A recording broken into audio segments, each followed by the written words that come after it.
Hello dear parents and students of class 8th, कैसे हैं आप सब लोग। I hope you all are fine. Exams चल रहे हैं, थोड़ी थोड़ी टेंशन, और जिस पेपर की सबसे ज़्यादा टेंशन वो है मैथमेटिक्स। तो आज मैं आ गया हूँ मैथमेटिक्स का पेपर लेकर आपके लिए, ताकि आपको पता चल सके कि एग्ज़ाम में क्या आएगा और कैसा। टाइम वेस्ट नहीं करेंगे, सीधा चलेंगे क्वेश्चन पेपर पर। सबसे पहले हमें मिलेगा सेक्शन ए एमसीक्यूज, 10 क्वेश्चंस मिलेंगे। एक एक करके इनको डिस्कस करते हैं। पहला सवाल है, if A is divisible by B, then all multiples of A are divisible by B. All multiples of B are divisible by A. Only A is divisible by B, but not its multiple. Neither A nor its multiples are divisible by B. अगर A जो है वो B से divide हो रहा है, तो फिर चाहे A का कोई भी मल्टीपल हो, वो B से डिवाइड होगा। जैसे अगर 5, सपोज कीजिए 25 जो है, अगर वो 5 से डिवाइड हो रहा है, तो फिर 25 का कोई भी मल्टीपल ले लीजिए, चाहे आप 50 ले लीजिए, चाहे आप 100 ले लीजिए, वो सब भी 5 से डिवाइड हो जाएंगे। So first is the correct answer. उसके बाद नेक्स्ट है, if a is divisible by b and also divisible by c, then a is divisible by. अगर a जो है वो b और c दोनों से डिवाइड हो रहा है, तो एक फिर किससे डिवाइड होगा? एचसीएफ से, एलसीएम से, बी प्लस सी या बी माइनस सी से। तो एलसीएम से डिविजिबल हो जाएगा। Two more than a square number. अब यहाँ पर हमें 4 ऑप्शंस दिए हैं, हमें बताना है कौन सा फिट बैठता है। टू मोर यानी कि +2, two more than square a number, number को स्क्वायर करेंगे, तो मेरे ख्याल से ये थर्ड वाला जो है that is correct option. Fourth है, A plus B into A minus B is equal to, ये होता है A plus B into A minus B, A square minus B square. तो ये सेकेंड वाला ऑप्शन इज करेक्ट। फिफ्थ है, which of the following ratios is proportional to 4:9। 4:9 के proportional कौन सा होगा? तो पहला है 8 और 18, तो 4 टू ज़र 8 और 9 टू ज़र 18, यही है प्रोपोर्शनल। और बाकी आप मत देखिए। Two ratios A ratio B and C ratio D are proportional. कब होते हैं ये दोनों रेशियो प्रोपोर्शनल? जब A is equals to B और C is equals to D, या A D is equals to B C. तो एक्चुअली क्या होता है, ये लास्ट वाले जो हैं ये दोनों मल्टीप्लाई करके बराबर होने चाहिए, जो बीच वाले हैं ये। तो A D and B C should be, A D multiply मतलब A into D should be equal to B into C. So second option is correct. उसके बाद है, the numbers in the ratio are A is to B are called questions, terms, coefficients या factors. हम इनको क्या कहते हैं? हम इनको बोलते हैं टर्म्स। एट्थ क्वेश्चन है, Nandini has 25 marbles of which 15 are white, what percentage of her marbles are white. तो 15/25 को आप इस तरीके से कर देंगे। परसेंटेज निकालने के लिए हम इसको 100 से मल्टीप्लाई करते हैं। 25 के टेबल में 100 जो है 4 बार आता है, तो ये क्रॉस आउट हो जाएगा 4 बार, और 15 को 4 से मल्टीप्लाई करेंगे तो वो होगा 60। तो इट इज एक्चुअली 60%। नेक्स्ट है, 3 इज डैश परसेंट ऑफ 300। 3 जो है वो 300 का कितना परसेंट है? तो हम इसको इस तरीके से कर लेंगे, तो यहाँ पर 2 जीरो कैंसल आउट हो जाएंगे, और 3 1 ज़ा 3, तो ये 1% के हिसाब से चलेगा। इन एन आइसोसेलेस ट्राइंगल, जिसमें 2 साइड्स हैं ए और ए, ये थोड़ा मोटा ए है, ज़्यादा आलू खा लिया था इसने, और ये है सी। तो अब इनके बीच में क्या रिलेशनशिप है? कौन सा रिलेशनशिप सबसे सही है? तो जो सी स्क्वायर होता है वो होता है इसका स्क्वायर प्लस इसके स्क्वायर के, यानी कि ए स्क्वायर प्लस ए स्क्वायर, यानी कि यहाँ पर है 2a स्क्वायर। तो ये वाला ऑप्शन सही होगा। चलिए आगे बढ़ते हैं। चलिए अब बात करते हैं सेक्शन बी की। ये है 2 मार्क्स वाले question. The sum of 4 consecutive numbers is 34। 4 number हैं जो एक के बाद एक के बाद एक 4 हैं, जैसे कि नंबर होते हैं ना, 5, 5 के बाद 6 आएगा, 6 के बाद 7 आएगा, इस तरह से 4 कॉन्सेक्यूटिव नंबर है। तो अगर हमने एक x ले लिया, तो दूसरा क्या होगा? 5 में 1 प्लस करेंगे तो 6 आएगा, यानी कि x में 1 प्लस करेंगे तो x प्लस 1 आएगा। 5 में 2 प्लस करेंगे तो 7 आएगा, तो x में 2 प्लस करेंगे तो थर्ड नंबर आएगा, और चौथा नंबर आएगा x प्लस 3। फिर इनको प्लस कर देंगे, यहाँ से x की वैल्यू निकल जाएगी। जैसे कि आप यहाँ पर देखिए, हमने 4 नंबर ले लिए, उसके बाद हमने क्या किया? इन सबको प्लस किया। अब x 1 2 3 और 4x है तो 4x, और यहाँ पर ये 1 + 2 3, 3 + 3 6 हो गए। तो 4x + 6 = 34। दोनों साइड से हमने 6 माइनस किया तो 6 में से 6 गया तो यहाँ कुछ नहीं बचा, और 34 में से 6 गया तो 28 बचा। अब दोनों तरफ से 4 से डिवाइड कर देंगे तो ये 4/4 ये x बच जाएगा, और 28 को 4 से डिवाइड करेंगे तो 7 आएगा। तो पहला नंबर जो है वो हमारा 7 है, फिर बाकी के 3 नंबर होंगे 8, 9 और 10। जब आप इन चारों को प्लस करोगे आंसर आएगा 34। 12th क्वेश्चन है, एक्सपेंड करना है। यहाँ पर क्या होगा, यहाँ 2 हमें ब्रैकेट्स मिल रखे हैं, तो इस ब्रैकेट का हर एक जो टर्म है वो बाहर जाकर दोनों से मल्टीप्लाई होगी। तो a × 4 + b, फिर ab × 4 + b, फिर -3b² × 4 + b, और इस तरह से हम इसको एक्सपेंड करें कुछ इस तरीके से। फिर जब ये a और 4 मल्टीप्लाई होगा तो ये आ जाएगा 4a, a और b मल्टीप्लाई हो जाएगा ab और 4 मल्टीप्लाई हो जाएगा 4ab, ab और b मल्टीप्लाई हो जाएगा ab², 3b और 4 3 4 12 और b² आ जाएगा, और जब ये इससे मल्टीप्लाई होगा तो 3b³ हो जाएगी। अब इसने क्या किया, ab और ab वाले प्लस कर दिए, ये हो गया 5ab, और बाकी जो है सब अलग-अलग ही हैं, कोई भी सेम नहीं है। यहाँ ab² है, यहाँ सिर्फ b² है, यहाँ b³ है, तो यही आपका आंसर हो जाएगा। 13th क्वेश्चन है, सूर्य ने 60 मिलीलीटर डीप ऑरेंज पेंट बनाया और कितना रेड पेंट उसने यूज़ किया? अगर रेड पेंट जो है वो 3/4 है इस पूरे कलर में, तो इसका मतलब है 2 कलर मिक्स करके उसने ऑरेंज कलर बनाया है, जिसमें से रेड जो है वो 3/4 है, यानी कि 75% है, और टोटल जो है वो 60 मिलीलीटर है। तो हमें बताना है रेड कितना है, तो रेड कितना होगा 3/4 ऑफ 60। तो इसका मतलब ये है कि यहाँ पर आप देखिए 4 1 ज़ा 4 और 4 15 ज़ा, है ना? 4 15 ज़ा 60, और 15 को 3 से मल्टीप्लाई करेंगे तो 45 मिलीलीटर जो है वो आपका रेड पेंट है, और बाकी जो 50 मिलीलीटर है वो दूसरा पेंट है। 14 क्वेश्चन है, a number increased by 20% becomes 90, what is the number? एक नंबर है जिसको 20% इंक्रीज किया, और इंक्रीज करने के बाद वो नंबर बन गया 90। हमें बताना है कि पहले वो नंबर क्या था। हम क्या करेंगे, हम बोलेंगे कि ओरिजिनल नंबर जो है वो x है, तो मतलब हमने नंबर मान लिया x। अब इसमें कितना इंक्रीज हुआ 20%, यानी कि x तो है ही, और इसके साथ 20% और इंक्रीज हुआ है x का ही। तो इसका मतलब है कि 20% कितना हो जाएगा 20/100 इंटू एक्स। अब ये टोटल कितना हो जाएगा, ये हो जाएगा 120/100 एक्स, इस तरीके से हो जाएगा ये।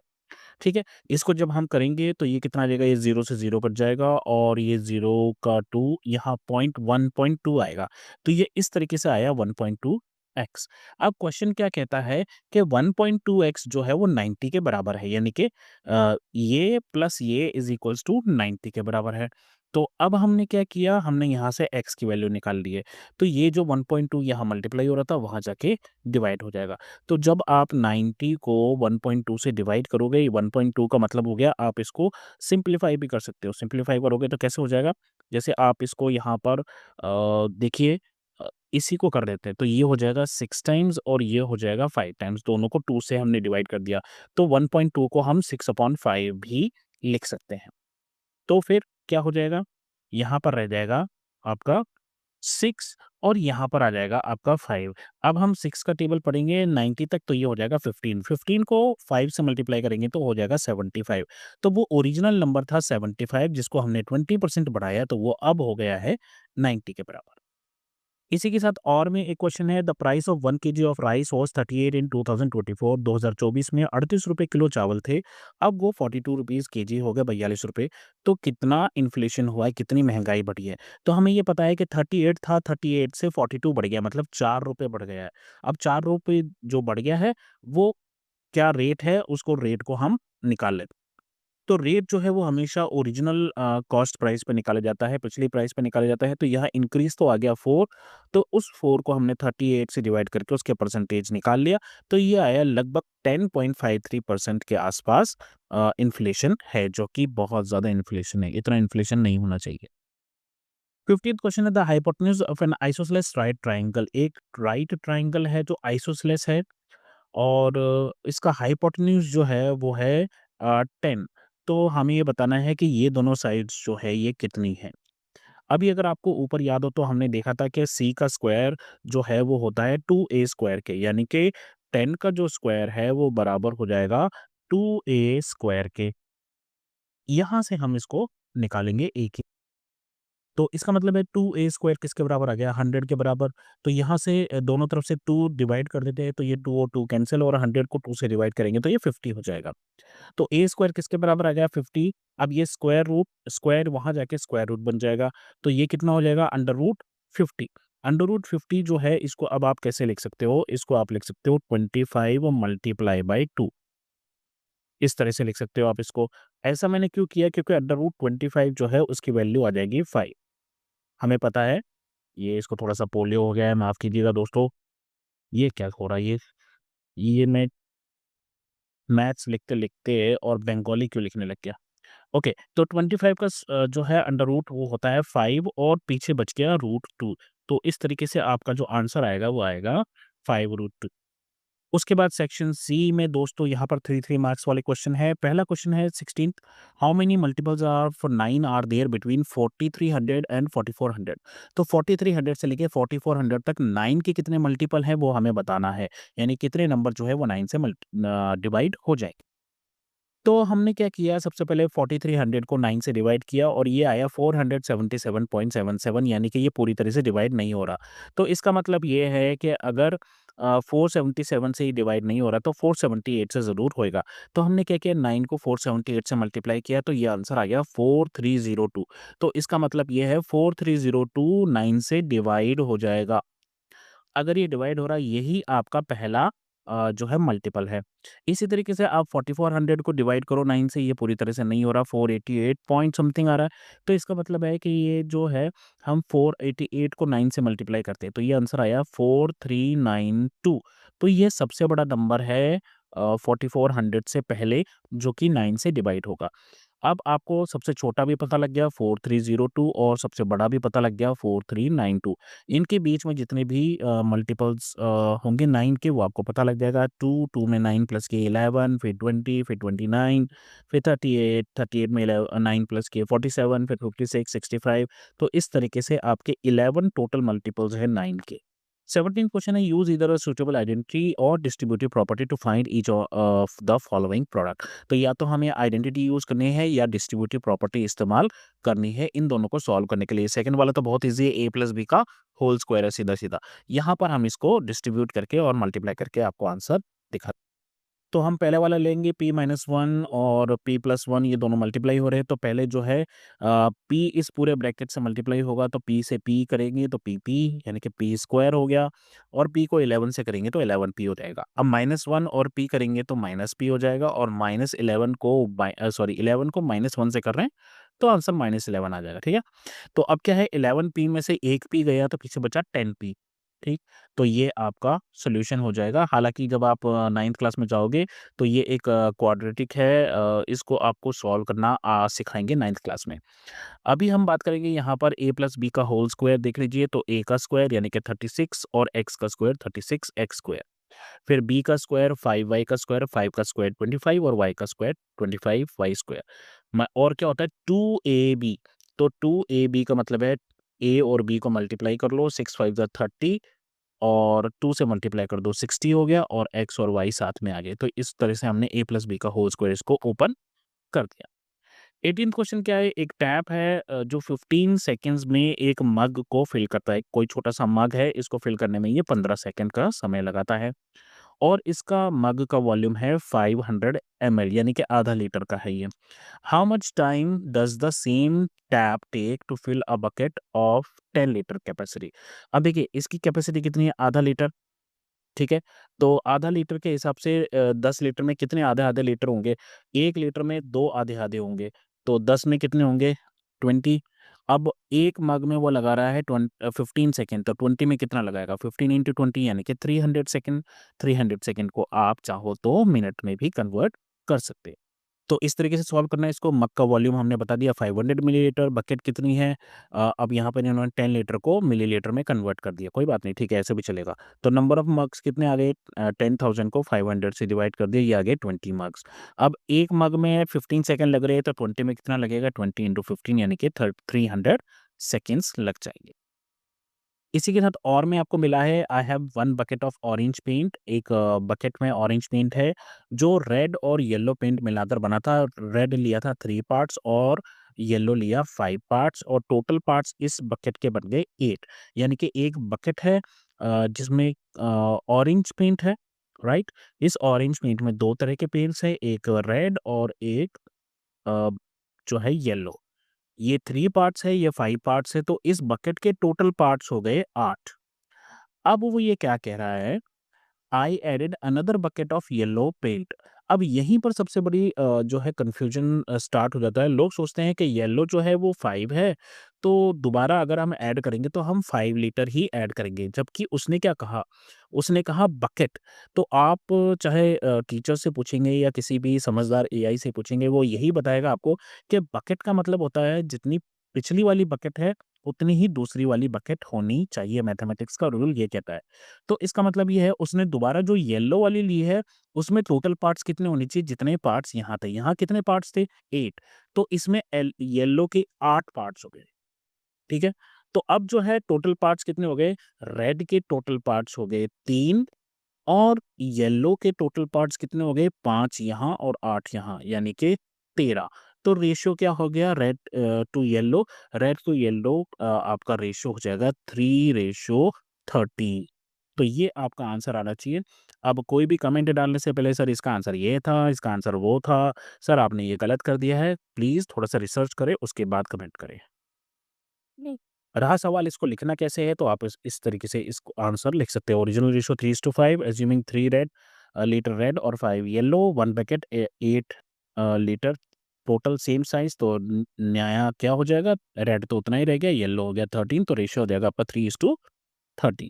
चलिए बढ़ते हैं 19th क्वेश्चन की तरफ। If the length of the rectangle is increased by 10%। एक रेक्टेंगल है, अब रेक्टेंगल है तो इसकी कुछ लेंथ होगी, इसकी कुछ ब्रेड्थ होगी और इसका कुछ एरिया होगा। अब इन्होंने क्या किया, लेंथ को जो है 10% बढ़ा दिया, लेकिन एरिया सेम ही है। मतलब एरिया जितना यहाँ है उतना ही एरिया यहाँ है। तो अगर लेंथ बड़ी है तो इसका मतलब है ब्रेड्थ घटेगी, तभी एरिया बराबर रहेगा। तो अब हमें ये बताना है कि जो ब्रेड्थ है वो कितना डिक्रीज हुई है। अब आप सीधा-सीधा ये मत बोल देना कि लेंथ जो है वो 10% बढ़ी है तो ब्रेड्थ 10% घट जाएगी, ऐसा नहीं है। तो इसको कि लिखेंगे कैसे? लेंथ हो गई इंक्रीज़ जी 10%। तो नई लेंथ क्या हो जाएगी? नई लेंथ हो जाएगी जो हमारी पुरानी थी, यानी कि लेंथ और उसमें 10% इंक्रीज़। 10% का मतलब हो गया 10/100 लेंथ। तो ये कितना हो जाएगा? 1/10। तो 1/10 को हम कैसे लिख सकते हैं? 0.1 और इसमें 1 प्लस करेंगे तो ये हो जाएगा 1.1। तो यही मैं आपको बता रहा था, नई लेंथ क्या हो गई? 1.1। अब एरिया क्या हो जाएगा? दोनों का एरिया सेम है, पहले वाले का हो जाएगा लेंथ इंटू ब्रेड्थ। नए वाले का क्या होगा? नई वाले की लेंथ और नए वाले की ब्रेड्थ। तो ब्रेड्थ को मैंने मान लिया B1, थोड़ी देर के लिए हम समझ लेते हैं, ठीक है? अब हमें पता है दोनों एरिया इक्वल है, तो यहाँ से क्या होगा? ये लेंथ और लेंथ कैंसल, तो यहाँ पर क्या बचा? यहाँ बचा ब्रेड्थ, हमने लिख दिया और यहाँ पर क्या बचा? 1.1 ब्रेड्थ B1, यानी कि नई वाले की यहाँ पर आ जाएगी। तो यहाँ से B1 ये क्या होगा? B1 की वैल्यू आ जाएगी, यहाँ 1.1 मल्टीप्लाई हो रहा था, ये वहाँ जाके डिवाइड कर देगा। तो अब जो है B की वैल्यू हमारी क्या आ गई? B की वैल्यू हमारी आ गई B1 नए वाले की ब्रेड्थ कितनी आ गई? B/1.1। आप चाहो तो इसको सॉल्व कर लो, तो ये हो जाएगा 10/11। अगर आप इसको 1.1 को कन्वर्ट करोगे फ्रैक्शन में तो ये हो जाएगा 11/10। अब 11 क्योंकि नीचे है तो 10 ऊपर चला जाएगा। अब हमें बताना है कितना डिक्रीज़ हुआ है। डिक्रीज़ कैसे निकालेंगे हम? पिछले वाली ब्रेड्थ में से नई वाली ब्रेड्थ को माइनस कर देंगे। तो डिक्रीज़ कितना हुआ? पिछली ब्रेड्थ थी B और नई ब्रेड्थ जो हमने निकाली है वो है 10/11 B। तो ये कुछ-कुछ ऐसा है दोस्तों, हम जैसे 7th में फ्रैक्शंस को माइनस करते थे इस तरीके से। तो यहाँ पर आप एलसीएम देखोगे तो ये हो जाएगा 11 वन ज़ा 11, तो 11 यहाँ पर आप इसको सॉल्व करोगे, ये आ जाएगा 11 माइनस 10/11, इस तरीके से आएगा। तो ये कितना आ जाएगा? 11 में से 10 गए तो 1/11। तो इसका आंसर कितना आ जाएगा? 1/11। अब परसेंट डिक्रीज़ कैसे निकालेंगे? जितना डिक्रीज़ हुआ है ओरिजिनल ब्रेड्थ से डिवाइड करके 100 से मल्टीप्लाई कर देते हैं, सिंपल सा, है ना? तो यहाँ पर क्या आएगा? हमने अभी डिक्रीज़ निकाला, कितना आया? वो आया 1/11 B और ओरिजिनल ब्रेड्थ कितनी है? B। तो यहाँ पर 100 से मल्टीप्लाई करेंगे तो ये आ जाएगा 100/11, और जब आप 100 को 11 से डिवाइड करोगे तो ये आएगा 9.09090909 इस तरीके से। तो अप्रॉक्सीमेटली 9% के आसपास डिक्रीज हुआ है। चलिए बढ़ते हैं सेक्शन डी की तरफ। यहाँ पर कॉम्पिटेंसी बेस्ड क्वेश्चंस आपको आएंगे। A school is organizing an excursion for its student. 40% of them are grade B students. तो मतलब जितने भी बच्चे जा रहे हैं उसमें से 40% जो है वो क्लास 8th के हैं, and rest are grade 9th। तो इसका मतलब है 60% जो हैं वो 9th के हैं और 40% जो है वो 8th के हैं। Among these grade 8 students 60% are girls। और ये जो 40% बच्चे जितने भी गा रहे हैं इनमें से भी 60% जो है वो गर्ल्स हैं और 40% जो है वो बॉयज हैं। What percentage of student is going to the excursion of grade, ठीक है, तो 60% ऑफ 40% यानी कि 60/100 ऑफ 40%, 40/100। क्यों कर रहे हैं हम ये? हम इसलिए कर रहे हैं कि देखिए पहले ही टोटल स्टूडेंट जो है वो 40% है और इन स्टूडेंट्स में से भी 60% जो है वो गर्ल्स है, तो 60 और 40% इस तरह से निकाल रहे हैं हम। तो ये जीरो और ये जीरो कैंसिल आउट, ये जीरो और ये जीरो कैंसिल आउट, तो ये कितना हो गया 24/100, और अपॉन 100 का मतलब होता है परसेंट, तो 24% जो है लड़कियां जा रही हैं। If the total number of students going to the excursion are 160, अब टोटल कितना है 160 है सारे बच्चे मिला के। How many of them are grade 8 students, तो 24% जा रही हैं, तो हम इसको 24/100 और इसको कर देंगे हम डिवाइड इस तरीके से। तो ये जीरो और जीरो कैंसिल आउट हो जाएंगे और आप 24 को 16 से मल्टीप्लाई करके और 10 से डिवाइड कर दीजिए, तो ये अप्रोक्सीमेटली 38.4 आएगा। अब 38.4 तो बच्चा हो नहीं सकता, 0.4 बच्चा कैसे होएगा, है ना? तो इसलिए जो है 38 स्टूडेंट्स जो हैं वो गर्ल्स हैं। 21st क्वेश्चन देखते हैं। In a lake surrounded by चक्र एंड क्रॉच birds there is a lotus flower peeping out of the water with the tip of its stem 1 unit above water. तो एक ये जो आपका फ्लावर है ये बाहर निकला हुआ है, और ये कितना बाहर निकला हुआ है, यहाँ से लेकर यहाँ तक ये 1 यूनिट बाहर है, और पानी के अंदर जो है ये x यूनिट है। और ऑन बीइंग स्वेड फिर क्या होता है, पानी मतलब हवा चलती है और हवा इसको टेढ़ा कर देती है इस तरीके से, और फिर ये जो है अपनी ओरिजिनल पोजीशन से ये 3 जो है मीटर मतलब 3 यूनिट दूर जाकर ये इस तरीके से दिखता है। तो यहाँ से लेकर यहाँ तक ये 3 यूनिट है। Assume the stem is straight and becomes slanted and swayed, forming a right triangle. Let x be the length of the stem inside water. तो अब ये पूरी जो लेंथ है ये यहाँ से लेकर और यहाँ तक ये x और 1 x+1 हो गई। तो ये जो लेंथ है ये भी पूरी x+1 हो गई। तो ये हो गई x+1, और पानी के अंदर जो सीधी है ये x हो जाएगी, और ये जो डिस्टेंस है ये 3 हो जाएगा। तो अब आपके पास एक राइट एंगल ट्राइंगल हो गया जिसमें ये तीनों साइड्स आपके पास मौजूद हैं। पहला क्वेश्चन है identify the variable that represents the depth of the lake. तो डेप्थ क्या होगी, ये तो सेम यही लेंथ होगी, तो ये कितनी हो जाएगी x।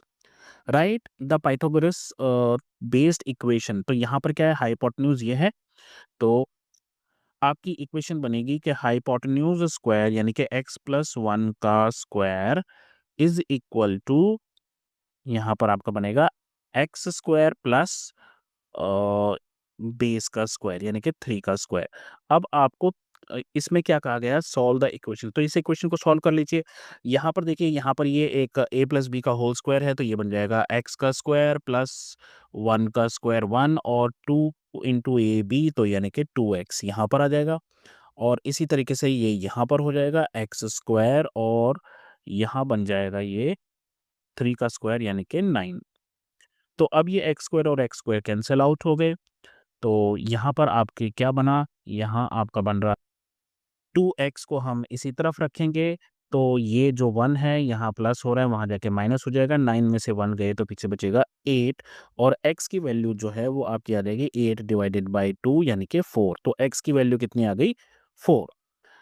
नेक्स्ट है find the total length of the lotus stem. तो लोटस स्टेम क्या हो जाएगा, x की वैल्यू आ गई 4, और ये कितना है x+1 यानी कि 4+1 कितनी हो जाएगी 5। फिर उसके बाद सेक्शन ई चलते हैं। यहाँ पर क्या है, for each statement below determine whether it's always true, sometimes true या नेवर ट्रू। तो यहाँ पर आपको कुछ स्टेटमेंट्स दे रखे हैं, आपको बतानी है कि इनमें से कौन-सी हमेशा सही है, कौन-सी कभी-कभी सही है और कौन-सी कभी भी सही नहीं। तो the sum of 2 even numbers is a multiple of 3। तो कोई भी 2 इवन नंबर ले लीजिए आप, जैसे ले लीजिए 2 और 8, तो इनका सम कितना हो जाएगा? इनका सम हो जाएगा 10। क्या ये डिवाइड कर रहा है 3 को? हमेशा तो नहीं कर रहा है, तो इसका मतलब है ये समटाइम्स ट्रू होगा। If a number is not divisible by 18 then it is also not divisible by 9। तो जैसे एक नंबर ले लेता हूँ मैं 9। अब 9 जो है वो 9 को डिवाइड कर देता है ना? लेकिन 18 इसको डिवाइड नहीं करता है, तो इसका मतलब है ये भी कभी-कभी सही होता है, sometimes true. If two numbers are divisible by 6 then their sum is not divisible by 6। अच्छा, अगर दो नंबर हैं वो 6 से डिवाइड नहीं हो रहे, जैसे हमने दो नंबर ले लिए 2 और 4, ये दोनों ही 6 से डिवाइड नहीं हो रहे हैं, लेकिन जब आप इसको प्लस करोगे तो इसका आंसर आएगा 6, और ये जो है ये 6 से डिवाइड हो रहा है, तो इसका मतलब है कि ये भी हमेशा तो ट्रू नहीं है, समटाइम्स ट्रू है। The sum of multiple of 6 and multiple of 9 is a multiple of 3। 6 का मल्टीपल एक ले लीजिए आप, जैसे आप 6 का मल्टीपल ले लीजिए 6, और 9 का मल्टीपल ले लीजिए 9, ठीक है? अब इन दोनों को प्लस कर लीजिए, ये कितना हो जाएगा? 6 + 9 इज़ इक्वल्स टू 15। क्या ये 3 का मल्टीपल है? जी हाँ, ये 3 का मल्टीपल है। एक और एग्ज़ाम्पल ले लेते हैं हम, 6 को 6 2 ज़ा 12 और 9 2 ज़ा 18, इन दोनों को प्लस कीजिए, कितना हो जाएगा? 18 और 12 को प्लस किया तो ये हो गया 30। 30 को हम 3 से डिवाइड कर सकते हैं? हाँ, कर सकते हैं। तो इसका मतलब है this is always true. The sum of multiple of 6 and multiple of 3 is a multiple of 9। तो 6 का हम मल्टीपल ले लेते हैं, जैसे कि हमने ले लिया 12, और 3 का मल्टीपल हम ले लेते हैं 3। तो 12 को 3 को प्लस करेंगे तो कितना हो जाएगा? 15। क्या ये 9 से डिवाइड हो रहा है? नहीं, 9 से डिवाइड नहीं हो रहा। तो ये भी जो है हमेशा सही तो नहीं होगा, कभी-कभी सही हो सकता है। इसी के साथ और में एक क्वेश्चन है, find a number that leaves the reminder 2 when divided by 3, leave reminder of 3 when divided by 4, and remainder 4 when divided by 5. What is the smallest such number? Can you give simple explanation of why is it smallest? तो अगर आप pattern देखोगे तो जब हम divide कर रहे हैं 3 से तो रिमाइंडर है 2, जब डिवाइड कर रहे हैं 4 से रिमाइंडर है 3, जब डिवाइड कर रहे हैं 5 से रिमाइंडर है 4। यानी कि हर केस में रिमाइंडर जो है डिवाइजर से एक छोटा है, जितना भी डिवाइजर है उससे एक छोटा रिमाइंडर। अब हम क्या करेंगे, 3, 4 और 5 का एलसीएम निकाल लेंगे, तो वो एलसीएम कितना आ जाएगा? 60। तो अब इस 60 से हम 1 माइनस कर देंगे 59। तो ये जो 59 है ये वो नंबर है जिसकी हमें तलाश। 23rd क्वेश्चन क्या है, एक tiny park is coming up in Dhauli, the plan is shown in the figure. Figure में क्या है आइए देखते हैं। यहाँ पर दो जो है वो ग्रीन कलर के दिखाई दे रहे हैं आपको, ये ग्रास वाला एरिया है, और ये कितना है? जी स्क्वायर फीट। तो यहाँ पर इसका मतलब है कि अगर कोई स्क्वायर का एरिया जी स्क्वायर है तो इसका मतलब है उसकी जो साइड है वो जी है। अब यहाँ पे जो है हमें ये बाकी का जो येलो कलर आपको दिखाई दे रहा है ये चलने वाला हिस्सा है, और हमें क्या करना है, एक्सप्रेशन निकालना है। ये जो टाइल किया हुआ हिस्सा, मतलब इस ग्रीन वाले हिस्से को हमें निकालना है, और बाकी का जो हिस्सा है उसके लिए एक एक्सप्रेशन बनाना है। तो हम क्या करेंगे, बड़े वाले एरिया में से इस ग्रीन वाले एरिया को माइनस कर देंगे, सिंपल सा लॉजिक है। अब बड़ा वाला एरिया कब निकलेगा? जब हमें इसकी लेंथ पता होगी और हमें इसकी ब्रेड्थ पता होगी। तो आइए इसकी लेंथ और ब्रेड्थ पता करने की कोशिश करते हैं। सबसे पहले लेंथ की बात करते हैं, तो ये यहाँ से लेकर यहाँ तक है W, फिर ये यहाँ से लेकर यहाँ तक है G, फिर ये है W, फिर ये है G, फिर है W। तो WG, और इसी तरीके से अगर हम ब्रेड्थ निकालें तो ये है W, यहाँ से लेकर यहाँ तक G, और ये है WG। तो अब हम क्या करेंगे, एरिया कैसे निकालेंगे? हम बड़े वाले एरिया में से छोटा वाला एरिया, यानी कि ये दोनों एरिया माइनस कर देंगे। तो बड़ा वाला एरिया कैसे निकलेगा? Length into breadth. तो लेंथ कितनी आ गई? 2G + 3W। ये हमने क्या किया, यहाँ पर इनको प्लस कर लिया। ये लेंथ है, तो यहाँ पर 3 W हैं और 2 G हैं, तो 2G + 3W हमने लिख लिया इसका, राइट? और ब्रेड्थ आ गई G + W यानी कि 2W। तो अब एरिया जो है, टोटल एरिया क्या आएगा? वो आएगा लेंथ इंटू ब्रेड्थ। इसमें से हमने क्या किया, इस ये जो जी स्क्वायर है, इनको माइनस कर दिया। हमें सिर्फ एक्सप्रेशन निकालना था और कुछ नहीं। तो यही एक एक्सप्रेशन है जो बड़े वाले एरिया में से हमने छोटे वाले एरिया को माइनस कर दिया। 24th क्वेश्चन है, 10 रुपए का कॉइन जो है वो कॉपर और निकल के अलॉय से बनता है जिसको क्यूप्रो निकल कहा जाता है। कॉपर और निकल जो है वो मिक्स किए जाते हैं 3:1 में, यानी कि 3 पार्ट्स कॉपर के होते हैं और 1 पार्ट निकल का होता है। मास जो है एक कॉइन का वो है 7.74 ग्राम। अगर कॉस्ट जो है वो है 906 रुपए पर केजी कॉपर की और 341 रुपए निकल की। तो what is the cost of these metal in a 10 rupee coin? तो बेसिकली आपको क्या है 1 केजी की प्राइस दे रखी है। आपको बस ये पता करना है कि इसमें कितने ग्राम निकल है, कितने ग्राम कॉपर है और फिर उसको जो है कॉस्ट के हिसाब से निकाल लेना है। तो रेशियो क्या दे रखा है? रेशियो दे रखा है कॉपर और निकल का है 3:1 और टोटल मास कितना दे रखा है? वो दे रखा है 7.74 ग्राम। तो कॉपर कितनी हो जाएगी? 3/4। टोटल पार्ट्स कितने हो गए? 4 पार्ट्स हो गए टोटल। तो कॉपर हो जाएगी 3/4 और 7.74 का ये आ गया आपका 5.805 ग्राम। और निकल कितनी है? 1/4 है। वो किसकी? टोटल की।